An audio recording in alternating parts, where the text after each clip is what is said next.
ڕاگەاندنی کۆمەڵی دادگەری کوردستان لە 31 ئایاری 2001 تەنیا زیادکردنی پارتێکی دیکە بۆ گۆڕەپانی سیاسی کوردستان نەبوو، بەڵکو ڕاگەاندنی چەندین پرانسیپی گرنگ بۆ پڕکردنەوەی بۆشایەکانی نێو کۆمەڵگەی کوردەواری بوو، بۆیە هەرزوو جێی خۆی کردەوە و متمانی جەماوەری وەرگرت.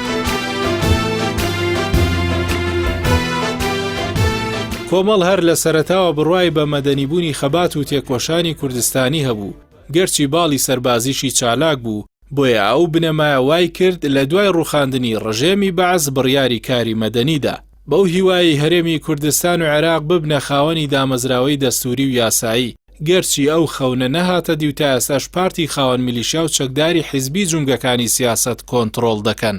بەڵام کۆمەڵ بێهیوا نییە لە توانای گەل و هێزەکانی بۆ ئەوەی وڵات بکرێتە دامەزراوەی و بنەماکانی دەوڵەتداری بچەسپێنن.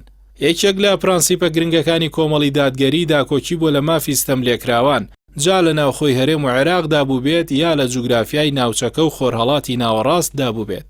لە ناوخۆدا داکۆکی کارێکی سەرسەخت لە مافی چین و توێژەکان بووە، بەشدارێکی چالاکی خۆپیشاندانەکانی حەڤەی شوبات و مانگرتنی موچەخۆران و خانەنشینان بۆ گەیشتن بە مافەکانیان بووە.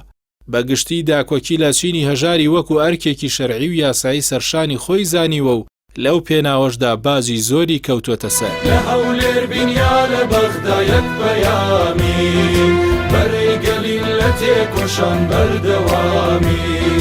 سەرەڕای ئەوەی دژایەتی کوت لە پەرلەمانیەکەی بەغدای کراوە، بەڵام ئەوەی بە ئەرکی نیشتیمانی خۆی زانیوە کە مافی موچەخۆران و پشکی هەرێمی کوردستان لە بودجێ حکومەتی ناوەندیدا بچەسپێنێت.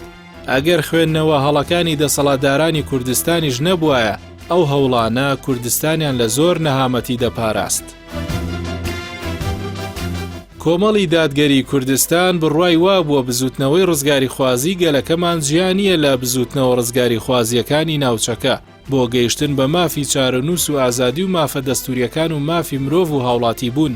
هەر بۆیە بە پێچەوانی خواستی ناوچەی و دەسەڵاتدارە تۆتالیتار و دیکتاتۆرەکان پشتیوانی لە شۆڕشی گەلانی ناوچەکە کردووە و وەکو ستراتیژ و پرانسیبی خۆی هەڵوێستی نواندووە و زۆر جاریش ئەو هەڵوێستانە زیانی حیزبیان پێگەیاندووە. بەڵام پشتیوانی ستەملێکراوی لە سەرقەبڵاندنی سیاسی ناوچەی و جیهانی و دڵڕاگرتنی ستەمکاران بەلاوە گرنگترە کە ئەمەش بەڕوونی لە سیاست و هەڵوێستەکانیدا ڕەنگی داوەتەوە.